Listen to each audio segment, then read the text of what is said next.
taking no time. I gotta keep it rolling. Those in the windshield wipers snapping at the tempo, playing perfect rhythm with the song on the radio. I gotta keep it rolling. Hello, everybody, and welcome to a special Rideshare Rodeo episode where we have Chris Barnes in a different country, and stoked to have him.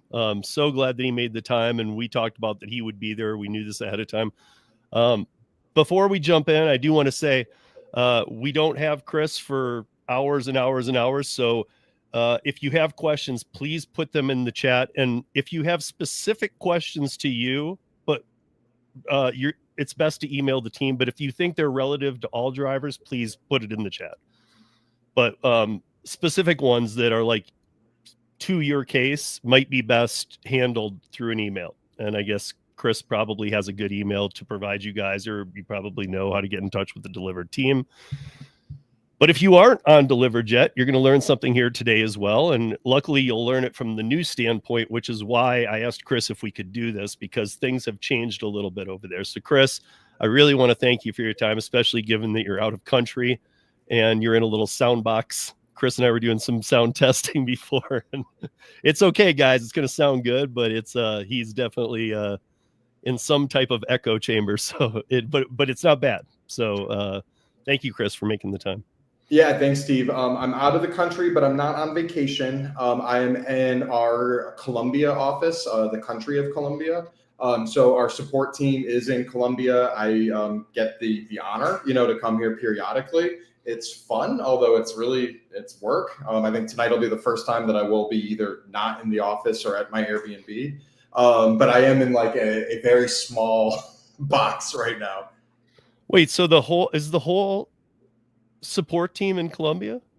Yeah, I mean, well, I shouldn't say whole. I mean, we definitely have like our headquarters is in Philadelphia, and so we have a whole set of employees. But if you call the Dlivrd support, you are speaking to somebody in Colombia. Okay, because I'm only saying that because I'm surprised. Most of the time when we hear about support, it's not South America. You're right, and I don't want to spend the whole time talking about kind of support teams, but I would say one thing that like I really enjoy about ours, like I've been at other companies where it's in different countries. We have a really strong relationship with our support team here. It's not very common that people like me fly in to oversee support teams and work directly with the teams. We have, I'd say, kind of a special bond. Are things perfect? No, they never are. But I love being here. I mean, I'm literally working side by side with the agents. There's so many things, even just watching them, and they click a button and I go, well, that doesn't make sense. And we're able to fix things together. So anyway, yeah, that's where I am this week. Okay, awesome. And no, my point to that was that if any other gig companies who watch or listen to this podcast are checking in, maybe that's something for you guys to scope out, because some of those overseas ones are really intensively bad. I've had nothing but luck with when I have to call into Dlivrd. So, we take other clients here. So yeah, send them my way. Yeah. So, hey, everybody in the chat. Again, if you have questions, I'll be kind of going through that. I think the first thing that we should hit on first and foremost is that forever, and I've talked with Chris for the whole time I've known him, both Chris's, about the Emerald. And I always had we would break down the math and to the old Emerald and whatnot. And it almost, I mean, correct me if I'm wrong, but I almost could have said to you, is there any chance of a person like me getting an Emerald? And the answer was no, always. So now it has changed. I've heard it talked about from several different people about what it is. And I feel like they're all kind of getting it partially right, but I feel like the audience is maybe taking it in a little bit differently. So there's no better source to go to than to you to say what is going on with the program now. Has the old one been eliminated, and what does the new one mean, and what does that provide options that even before, I think you would agree, drivers didn't have to get into this program? Yeah, this could be a tough podcast, right? Because there's a lot of changes going on that I think some are more popular than others. And I really do want to get into the nitty gritty because Steve, what you provide me is a platform. People don't really read emails. So this is a platform to really get to talk in more detail. So thank you.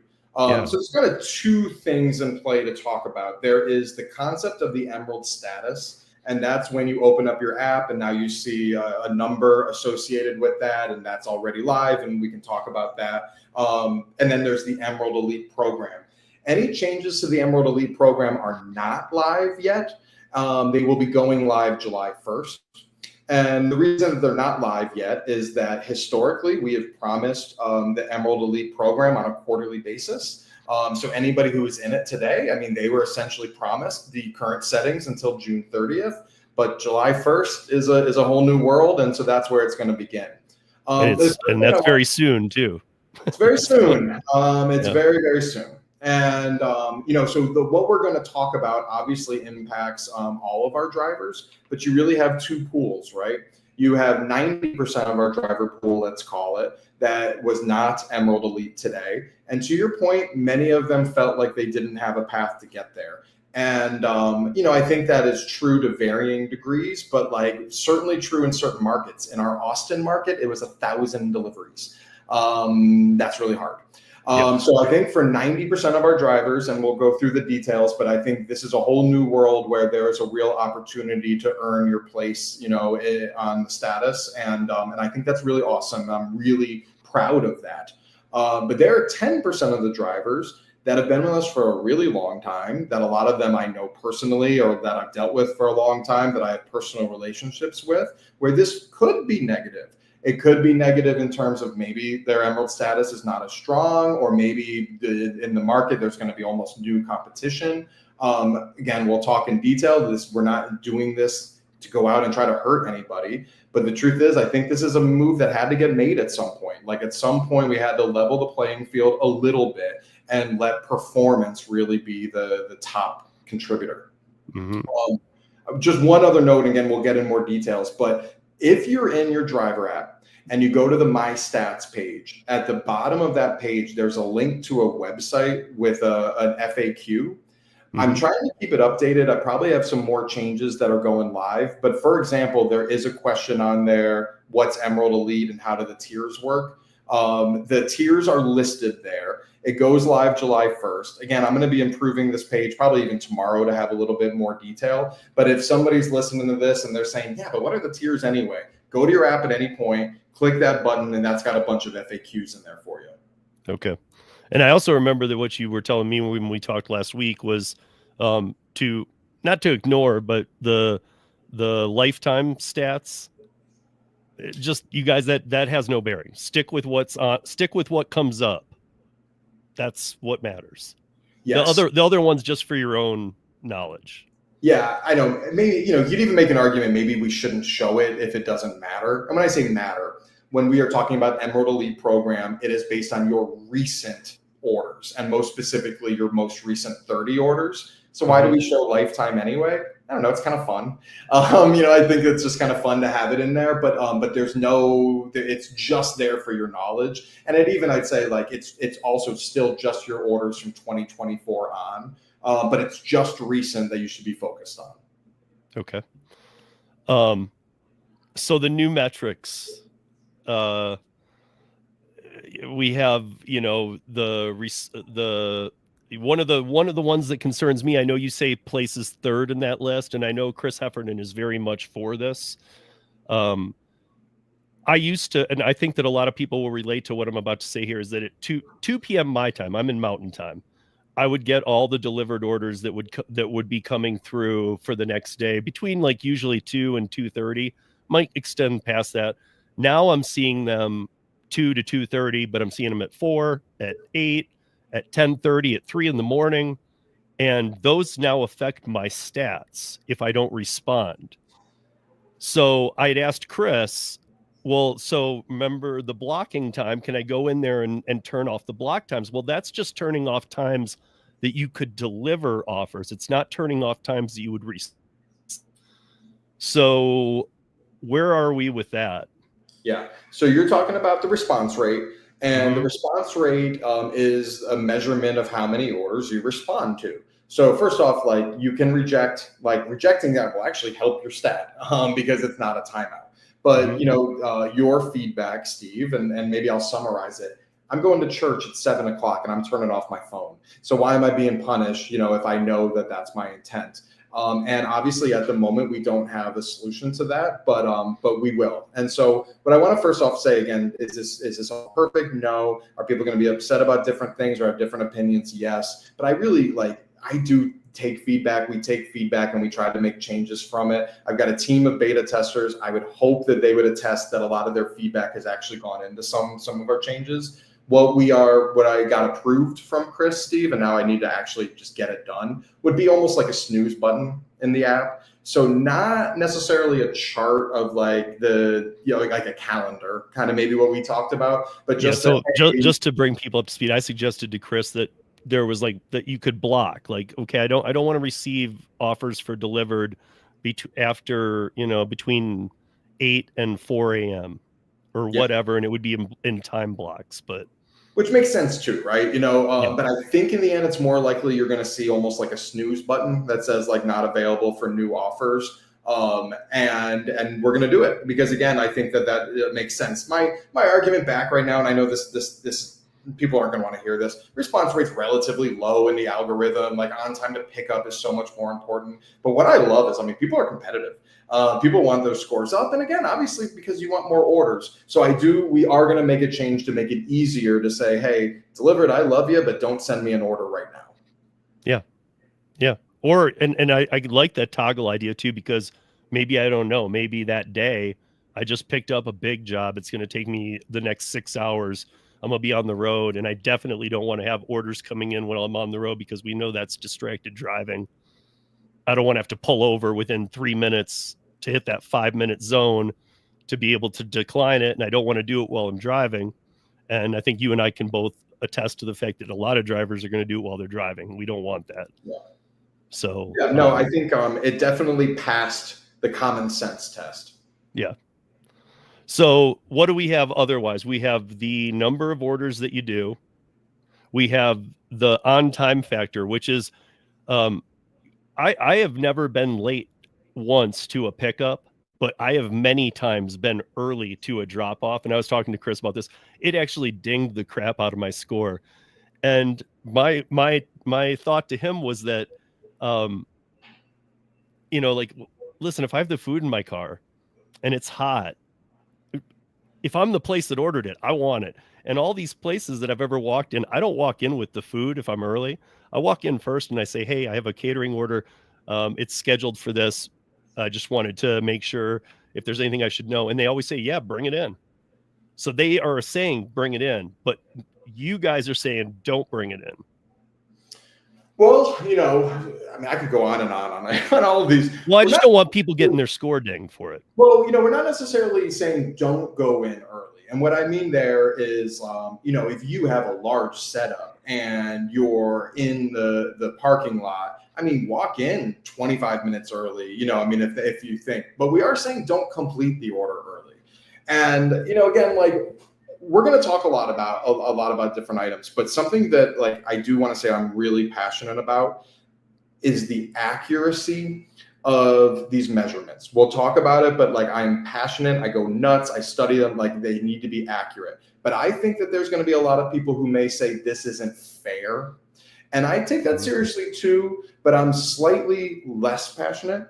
And I want to say with a caveat, the reason I'm less passionate is these stats or these things that we're coming up with, not being 15 minutes early or not being 5 minutes late, we didn't come up with it on our own. These are our clients' expectations. I think people know some of our largest clients. These are our clients' expectations. And in a lot of ways, we are just being totally transparent and like saying, hey, this is what Dlivrd is held accountable for. So we're all in this together. Yes, there's going to be certain orders or situations that don't fall into it, but we are all in it together to try to fix it together. But anyway, going to your point, I believe you when you say that the customer said, come on in, be early. But I also know it's true that there were a ton of orders that were getting dropped off early and the customer was not happy.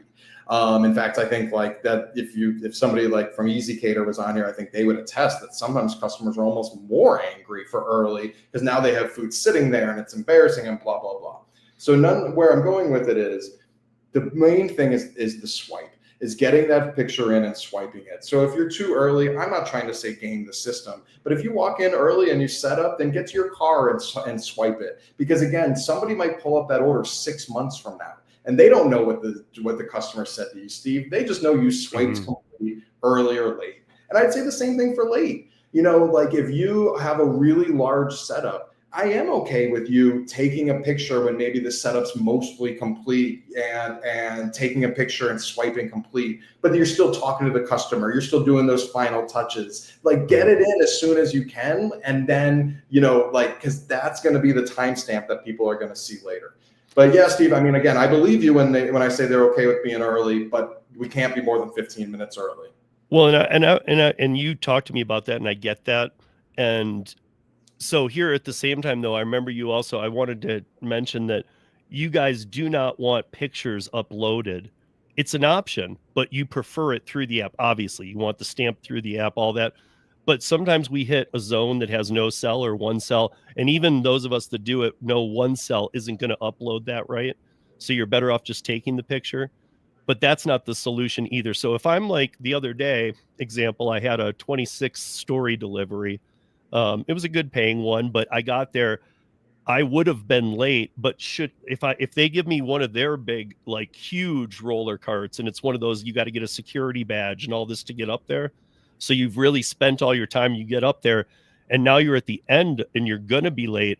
Are you okay with the picture being just all of the food on the cart in the room? And I still haven't set it up yet. Would you rather have that? Or would you rather have the pictures be late? I would rather you swipe it on time and send us the picture after. So, because we can easily add it to the order and append it after. Okay. Now, again, I want to make sure that what I don't want is that end up being abused where now you're taking a picture, you know, like far, far away. But in this situation where you're saying, hey, I'm there, I'm with the customer, we've got the car, you know, or again, even maybe let's say you've begun the setup, but there's still kind of things to do. I think it's absolutely okay to get that photo in and swipe. And then if there's a better photo that represents it, send it to us and we can easily apply it. And again, there's more things that we could do in the future. I think Tim might be on this call. He suggested, you know, let's say even you're totally on time, Steve, 100% on time, but there's no service in the building. And now suddenly you have no choice but to be sending in that photo when you're at the car and now you're late. Maybe or potentially even driving a ways, because maybe even driving there, you lost the signal. Yeah. You know, that would be a situation where he suggested, could the system recognize that you at least attempted, you know, to swipe delivered and then add it later? I don't want to promise it, like we have to research it, but like, I think that's a really good idea. He's saying that other companies have it. If other companies have it, we might be able to do it too. So that's like a type of thing that like, I can't promise, but I think it's a great idea.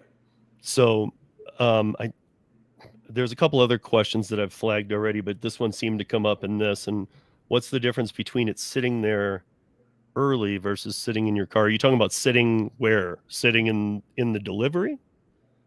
No, I think he's probably saying, hey, if I'm early, why not drop it off early? Because, you know, the food's just getting cold sitting in the car. I get it, you know. Yeah, and I get it too. I mean, that's what I had. That's what I was doing. Josh was asking Chris last week was, you know, I mean, is it better for that when the customer? I mean, I know that if the customer doesn't want to see you sitting in the car, if they're coming into the building and then 15 minutes see you bring in their food, because they're going to think you were on a phone call or something, and they're going to think, oh, he's just being lazy.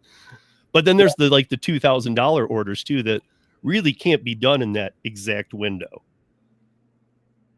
Yeah, so the 2001, certainly you shouldn't be sitting in your car because it's going to take you some time. So get in there as early as you can. But listen, right. I get it. I've been a driver too, and you're saying I've got this food like sitting in my car. This is crazy. But first off, like thinking about like what is the root cause here?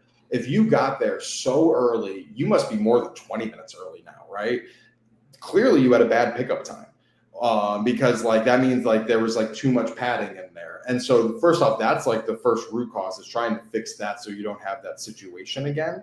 But again, looking at like those timestamps and looking at it later, and even looking at the customer experience. Yeah, does it sound crazy to say that it's better for the customer for the food to sit in the car than sit in front of them? Maybe if they've got a room full of people and they have a room full of people who are now seeing that food sitting there getting cold as opposed to being in your car. And so I know it sounds crazy, but yeah, there are actually situations where it is better to be in the car than go in there and kind of have it in the client's face that it's early. Because the truth is the client doesn't want it more than 15 minutes early. Steve, I know you're going to say, yes, sometimes they tell me, but by and large, they don't. Like that's why the settings like are the settings. And so I do think that it is most important. Listen, let's just keep it real. This is how like we're all being judged, myself included. Steve, when you drop that food off early, you were being nice to the customer, but Dlivrd was late. You were, I'm sorry, early, but which is the same as late. Yeah.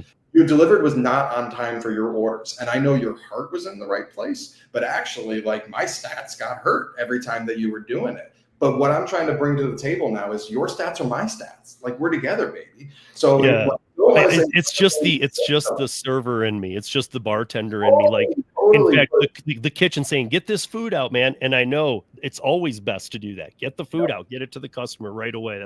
That's priority one. So it's a little different, you know? Yep. And again, like what I'm not just trying to say is like drop the food off a half hour early, drive away and swipe. Because guess what? We're going to see that too in the tracking. So that might end up like coming back to haunt. But what I am saying is like, you know, if you go in there a little bit early and you have the option to you know, either still chat with the customer and make sure it's okay, ultimately there's going to be a timestamp on that order that might come up later. And if there's any dispute on that order, let's say you think the customer's okay, but maybe it turns out their boss comes in the room and they're not, somebody's just going to pull it up and they're going to see, yeah, this order was dropped off early. And so I just think like, again, I don't want this to be something where it's game in the system, but to win in life, you need to know the rules of the game. Exactly. So these are the rules of the game right now. So the rules are 10 minutes early. No, I'm sorry, 15. No more than 15. Sorry, 15 minutes early to what? The exact time of drop off? 5 minutes late. To 5 minutes. So it's a 20-minute window. 20-minute window. And, you know, I like that you said 10 minutes early because I think also part of this is like, have we made everything perfect and clear? No, if you go through my app or at least a week ago, it said all over the place, don't be more than 10 minutes early. But really like it's 15. So it's no more than 15 minutes early, no more than 5 minutes late. Mm-hmm. So I'm looking at this. Should I be worried? My Emerald score is 19%. My bike won't fit the whole order. You and should I gotta go back. I'm just kidding. I know that's our good buddy Rob. Okay. He's lying. He's actually 9%. Okay, because yeah, and then if I'm going, so we have the fact of the first metric is on time to pick up. On time to pick up, and on time to deliver. Isn't that one or is that two? So on time to pick up is the first metric. And that's a different set of rules. Like I just said 15 minutes early, 5 minutes late. That is specifically the delivery. Right. The pickup, you can be as early as you want. I mean, I say, please don't like, you know, be there early and give the restaurant a hard time. But I mean, there is no such thing as early pickup. You can be as early as you want. No, in fact, I can tell some people in my market what a reason for that is. Most restaurants, I want to be just on time and do it normal. But if it's a ghost kitchen, we have a couple, be very early if you can, because a lot of times they're like, which order? And they got 20 kitchens going back there and they can only bring one out at a time. The way it works, it's at least some of the ones here. So there's not like a huge area you can go into and find your orders. It's one at a time. So you got to get in that queue because otherwise you might get it a half hour late. Yep. So early is okay. How is it defined?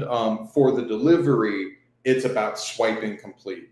For the pickup, we've got your geofence for arriving or swiping arrived. Either one of those can be used, although the swipe is ultimately most important because there is a chance that maybe the GPS didn't pick up that you entered properly, but there's no question if you swiped on time.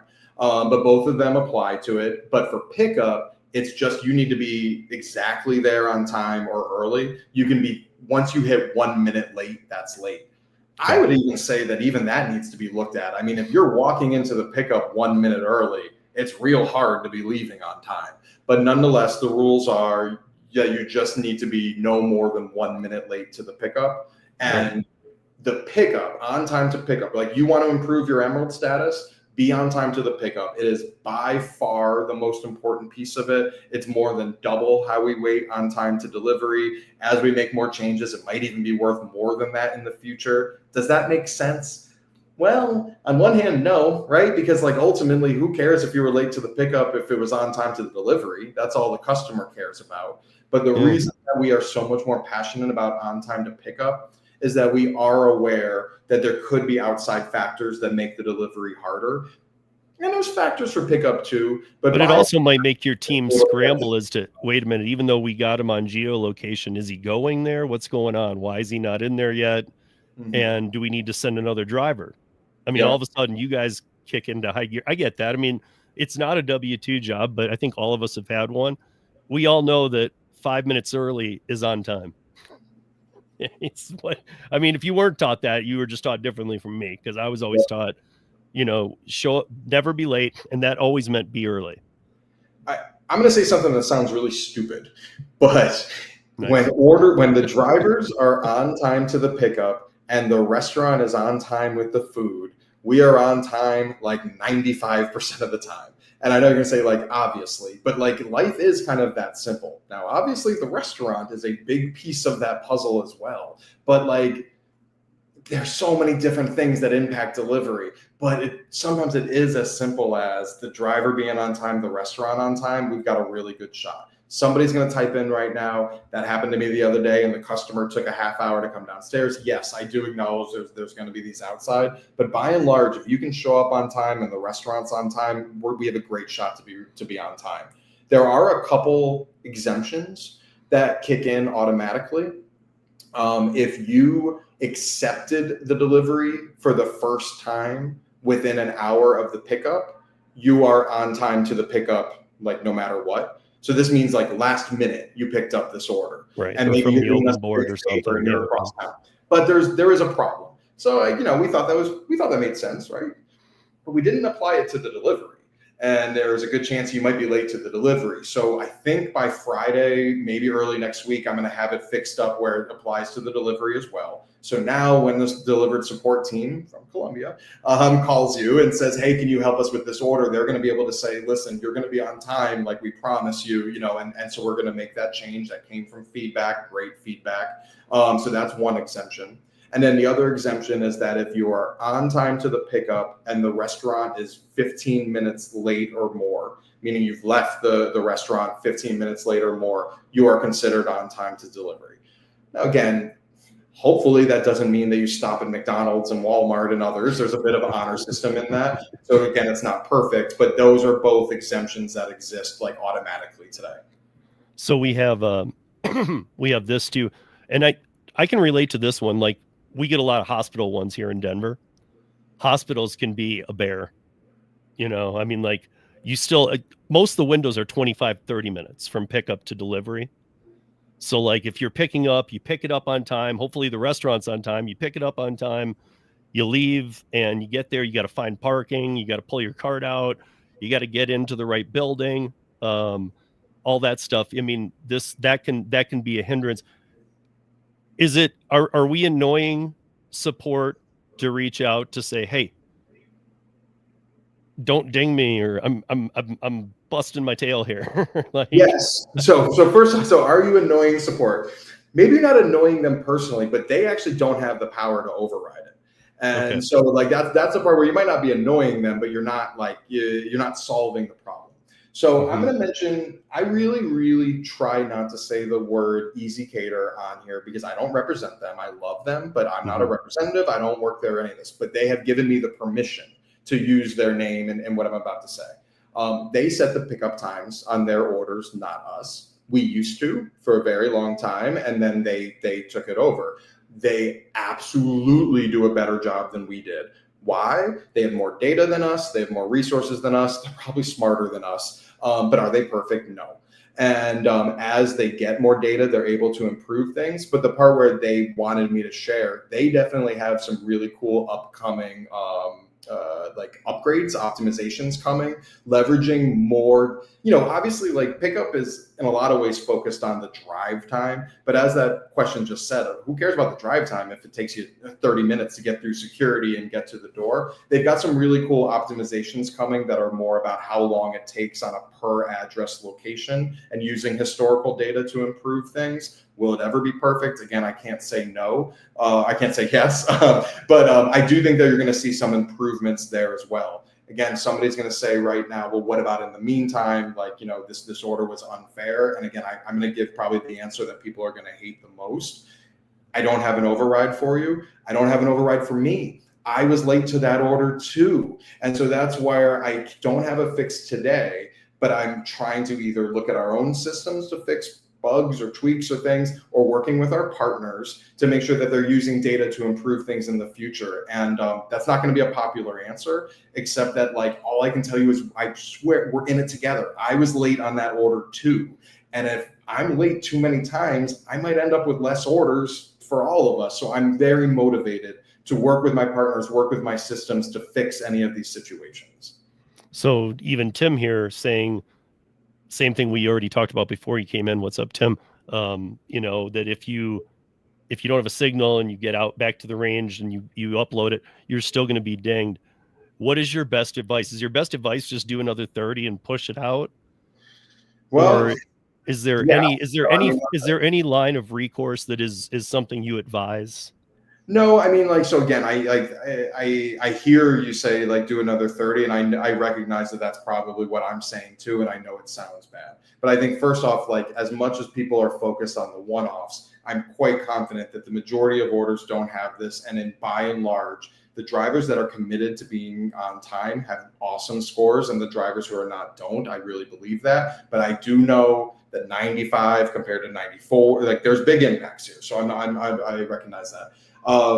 As far as like that specific situation, I don't have an override for it. So my best advice is, again, to do your best. But Tim, who asked that question, Tim, I referenced you earlier. We are researching the ability to have the swipe get recognized, even if you don't have service. Tim, I can't promise you anything. You know that. You know me pretty well. But that was your suggestion that I can promise you we're at least researching right now.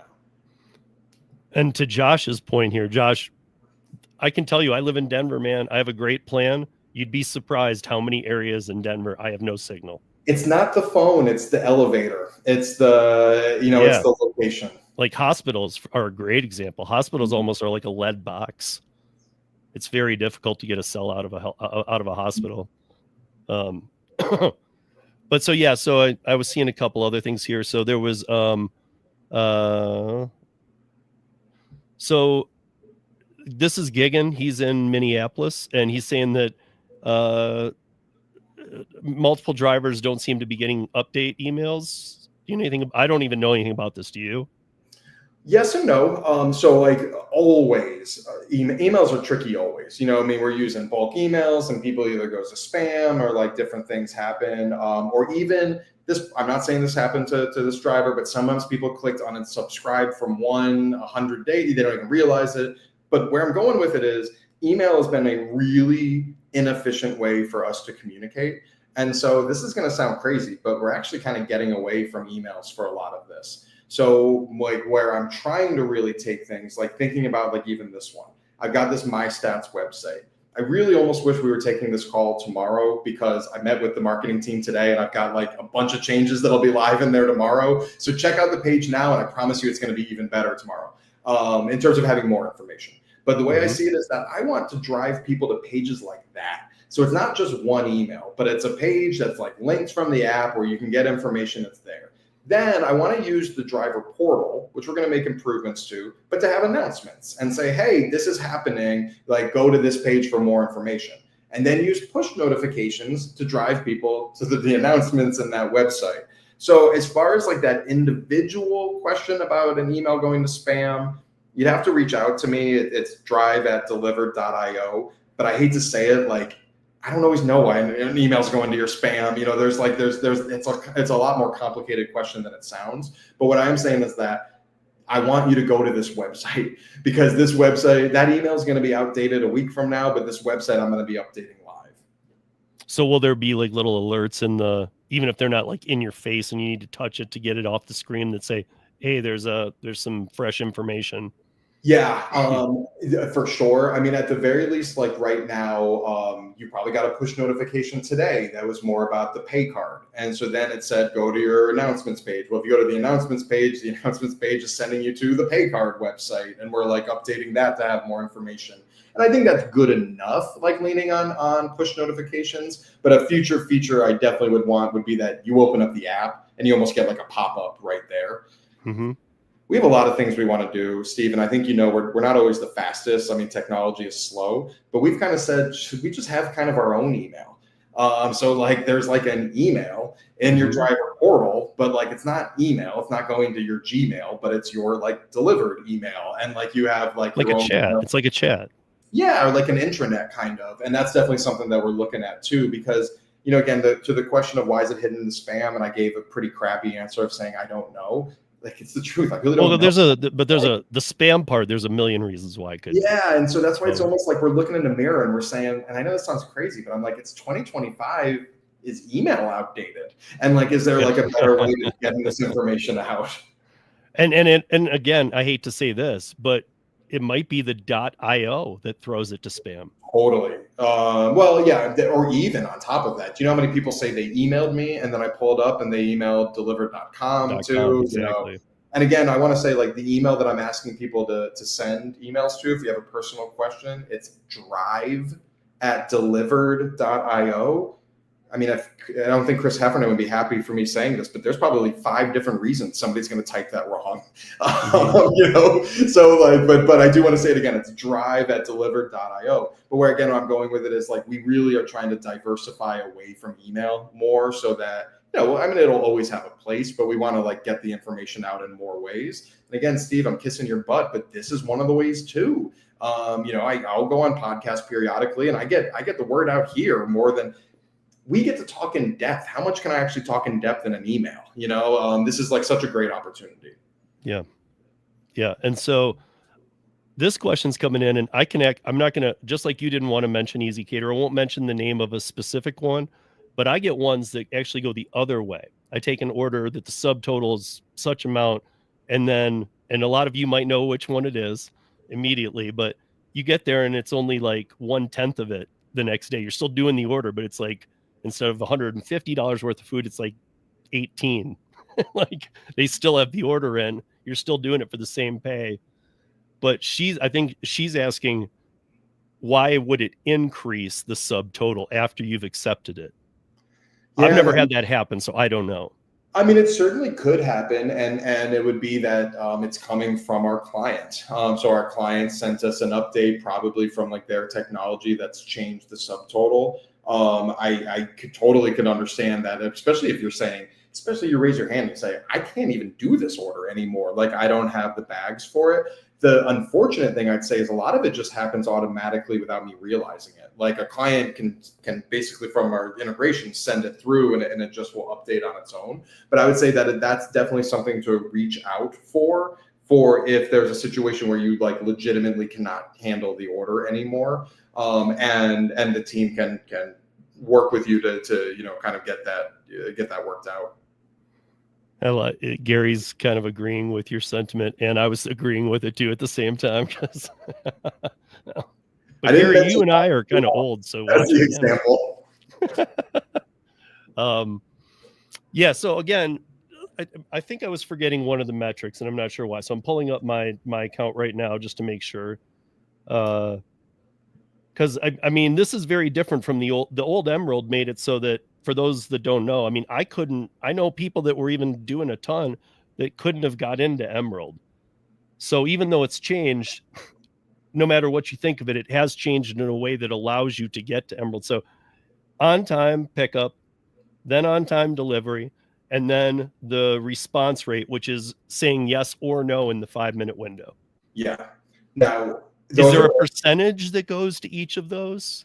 Yeah, and I'm going to be a little shady. I'm not going to give the secret sauce, but the reason that I say that is that that the moment I say that, means that the moment that if I want to make a change, it's going to have to be this big thing. And then somebody's going to say, you said this, and yeah, I get it. And am I going to change it? Yeah, maybe. Again, we're only using metrics that we care about and that I am super freaking confident about the accuracy. There's other metrics that I'd like to include, but if I'm not super confident about the accuracy, or if there's some things that are funky about it, I'm not going to include it. But it's just those three. What I can tell you is on time to pickup is absolutely the biggest. On time to delivery is absolutely the second, and response rate's absolutely the lowest. One thing that changed along the way, when we first rolled this out, we had a rule that said, hey, we're either going to look at your last 30 orders or the last 30 days, whatever's more. Meaning, so in the last 30 days, if you had done 50 orders, we're going to look at 50, and if not, we'll look at 30. And I think I came up with that. I thought it was clever, right? We want to at least look at the last 30 days. It ended up being super confusing. Because what was happening for drivers who did have, let's say, again, 50 orders in the last 30 days, you might have done one order today and it was perfect. But what you didn't realize is you knocked out 3 perfect orders from 31 days ago and your numbers went down. Well, the math was right, but it makes it too hard to put everybody on the same. It didn't make sense. Yeah. When you told me about 30 orders instead of using a day metric, made a lot more sense, because that puts everybody on the same. But response rate is actually still, where I'm going with it is response rate is still actually a little funny, because response rate is all of your responses from the date range of those 30 orders. Mm-hmm. But pickup on time is 1 for 1. You do a new order, it kicks off 1. But response rate is still a little funkier. So let's say for whatever reason, today your last 30 orders began on April 1st. And you do an order today, and now your last 30 orders began on April 3rd. Technically now April 2nd just dropped off.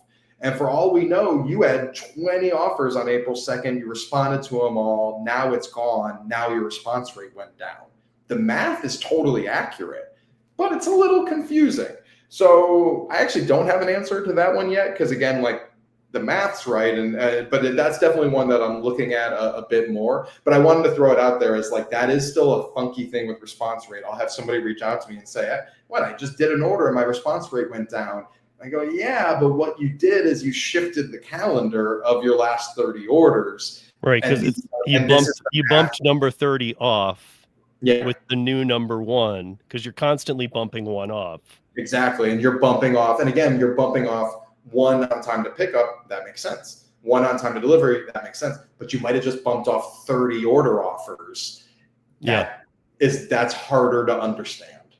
Right. So again, she's saying here that it does happen many times, and even that Tim is saying here that he just did it today too. This now becomes a little concern of mine, because Tim's pointing out something that we know other people try and abuse apps. Let's put in an order and then let's add $500 worth of food to it after it's all said and done. Is there anything that you guys are doing on your end to prevent or say, whoa, guys, you can't do that?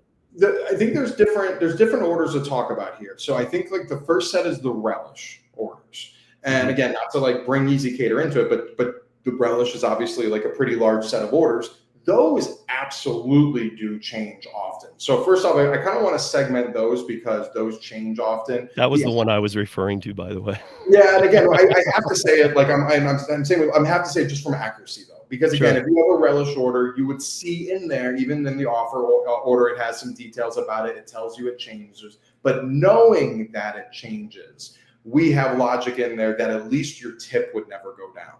Because even though it changes and it could go up, it could also go down. And technically the customer's tip could go down, but we've got it locked in, if you accepted it.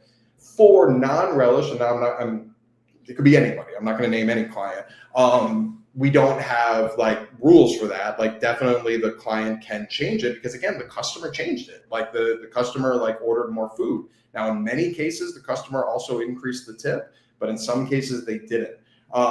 Does it happen often? Listen, I don't want to say anything's wrong. I would say it doesn't. I mean, certainly happens much more on those orders that we said originally, where it happens on every order almost. I do think by and large this is more rare. But the only thing I can tell you is to contact support, because like if you find it that you're no longer able to do the order, like then we'll have to work that out for you.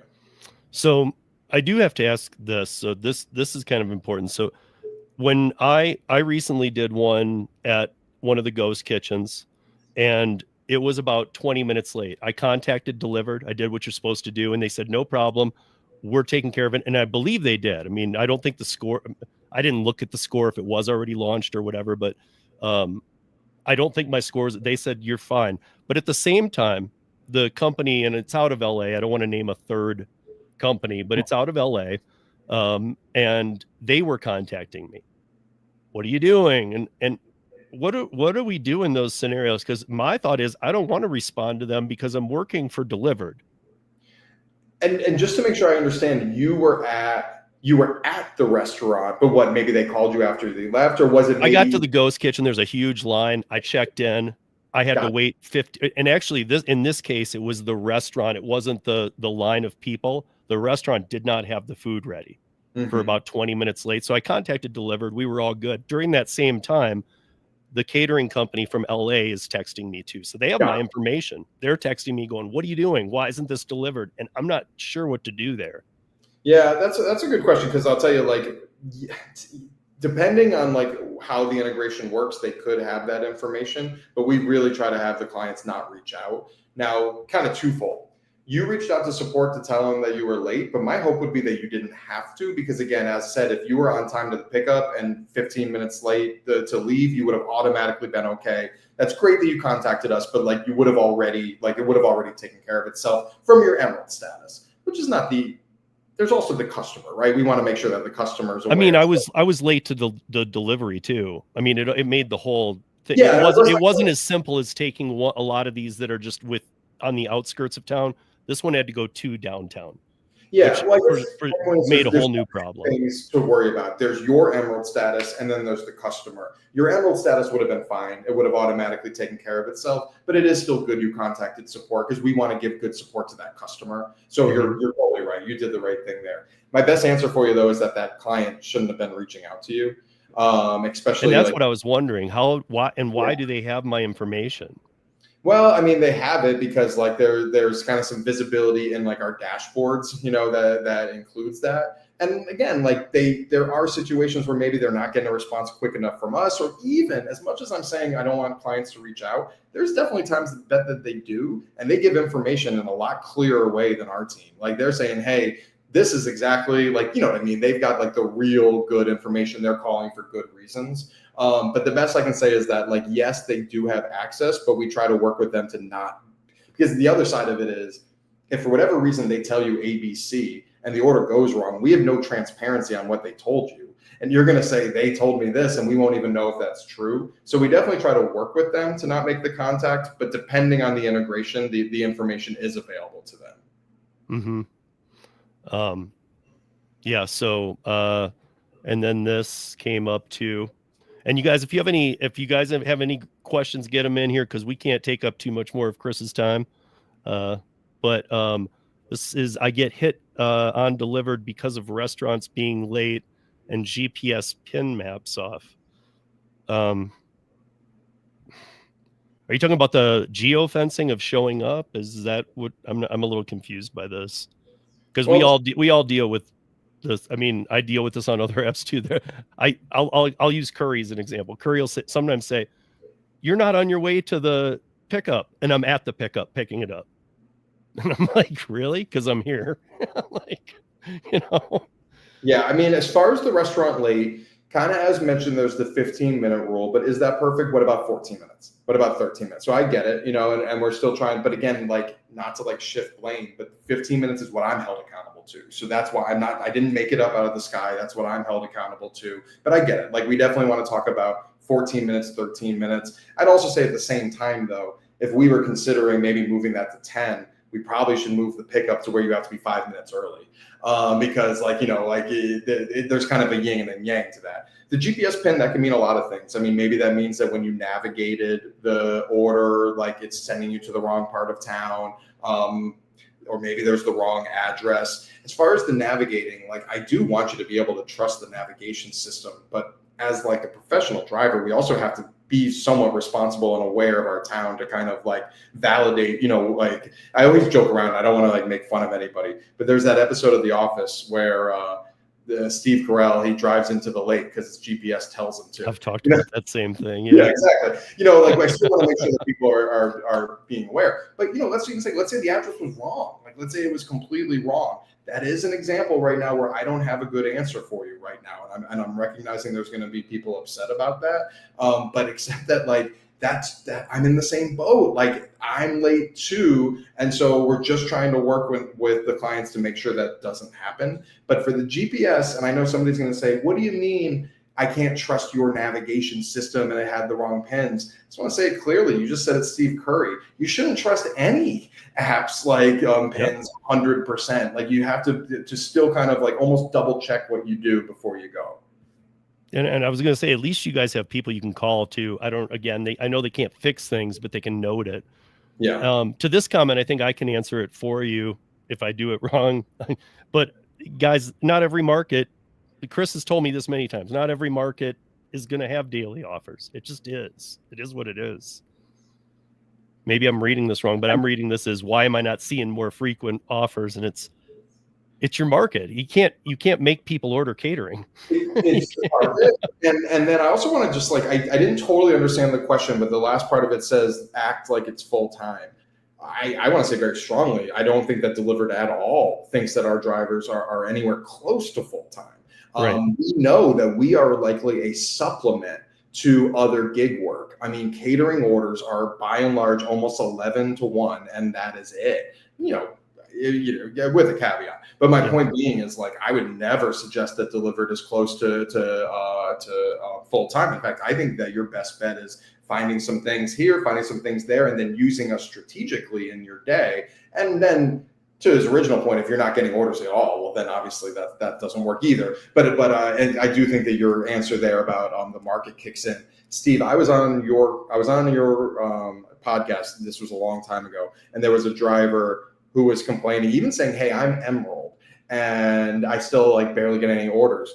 Well, this isn't his fault at all, but I pulled it up, and the city he's in, I think I got 5 orders the entire week. He had done like 60% of them. But and I actually remember that it was something Virginia. Chris Heffernan was here too, and everybody and you both had an answer about that specific market too. Something was going on there. Yeah, exactly. And again, the part that I really sympathize with the drivers on here, it really stinks when you have no idea how many orders are in your market. You have no idea how many orders are today. Because again, sometimes somebody will reach out to me, and I don't want to say I roll my eyes, but I'm almost like, I'm looking at the board. I have 4 orders, and the best order is a $10 tip. Like you can't squeeze blood out of a stone, but the drivers don't know that. And so I don't know. I don't have the right answer for it, except that I totally understand the frustration, because like I think in a lot of cases, like the answer is, to your point, Steve, it's just the market, or it's the day of the week, or it's the whatever it is, but there's just not enough transparency about it. I don't have a good answer to that yet, except I really sympathize. I get it. Yeah. Bubba Sue here in New Jersey is saying that what percentage of current Emerald Elite drivers won't be elite on 7-1? I know you can't give an exact number, but is there anything you can say to that?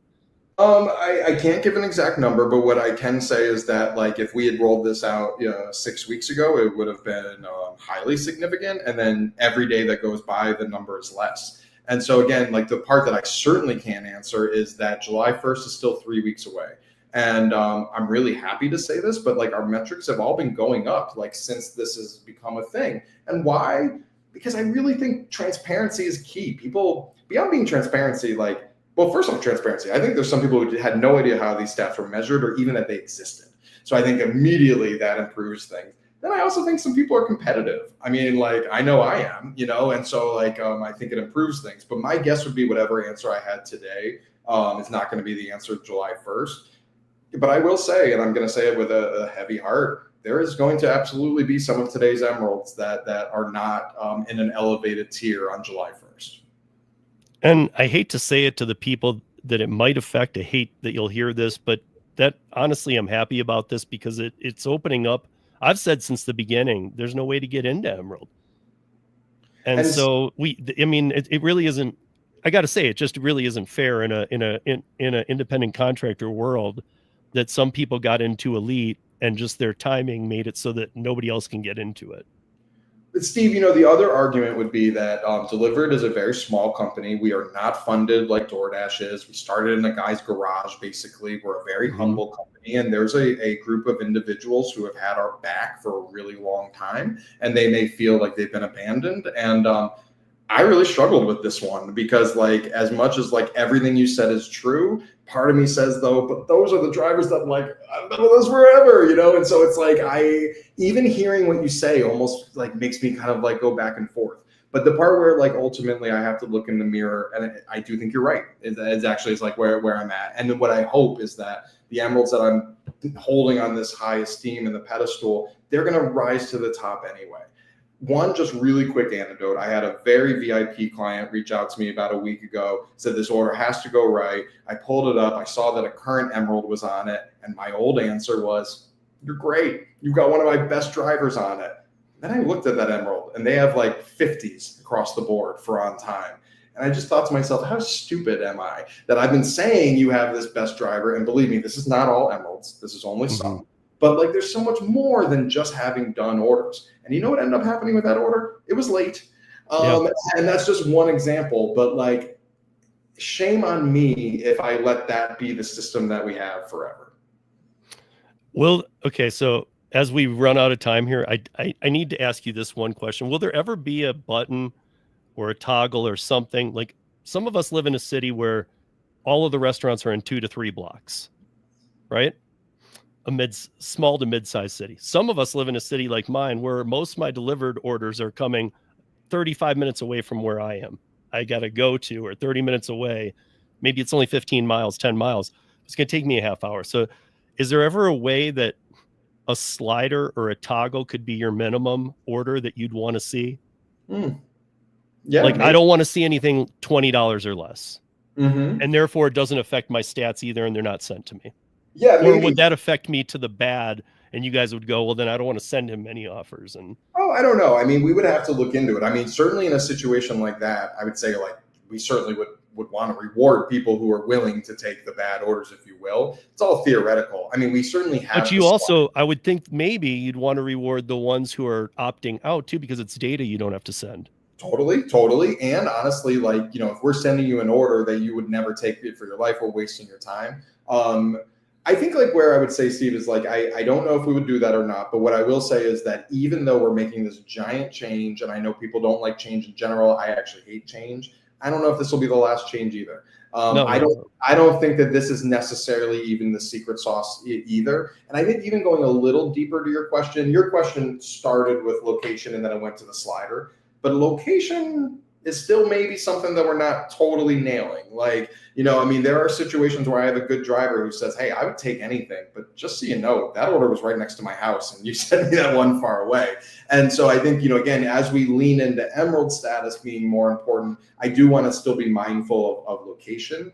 The argument against location is that, kind of to your point, your orders are 35 minutes away, you're willing to drive there, and where you are today is not necessarily where you are tomorrow. But I think there's still a lot that we can do to improve our auto assigner. We by no means think that we're done. And I can give you an example. Like I used to have my map set, and all of you know that you can change your map, dial it in, whatever. But I used to have my map set to include Boulder and Longmont. I do see a decent amount of Boulder and Longmonts. I would be willing to see the $20 ones near my house in Denver, but if you're going to show me a Boulder or a Longmont, you got to show me $30 plus. So now I'm getting a little more advanced where I'm saying I will do those cities, but don't show me the really lows. You kind of do that today. So, I say you can do it today, but so there is already a slider in the preferred location section of the driver portal, which is in the driver app, where you can draw your location that you're saying, hey, I'll take anything. Only send me Boulder if it's at least 30, 40, 50, 60. That exists already. What doesn't exist is Boulder, Schmolder, Denver, only show me 50, period. Right. Today where you can say, I didn't even know I could do that. Yeah. So if you go to driver portal, whatever the map one is, like preferred location. Mm-hmm. You draw your map there. At the bottom of that page, it says, I'm willing to receive order offers outside my preferred area if they're at least. And it's actually a slider, kind of just like you said. Mm-hmm. We are wrapping it up. Hey, Bobby, what's up? I don't know what your question was. I thought you just came in here. Sorry. And then I saw Gary said that hire him. He'll put the slider in. But yeah, if you can put it in real quick, Bobby. Otherwise, we're winding it down. I know that I saw that even Oscar in Chicago, you have a problem logging in. In the beginning, I was saying that make sure you email some of the direct questions to what is it? Drive it. Is that where everything should go? Drive it delivered. Yeah, drive it delivered.io, and just let them know and see if they can help walk you through that, because I'm not sure, and that's not a question that too many people I don't think are dealing with, but. I'll give Bobby just a second there. And yeah, here, this is, by the way, guys, wait, he put driver wrong. Yes. Yeah, wrong. Put it again, Tim. It's drive. I'm surprised Tim just didn't put my personal email. Yeah.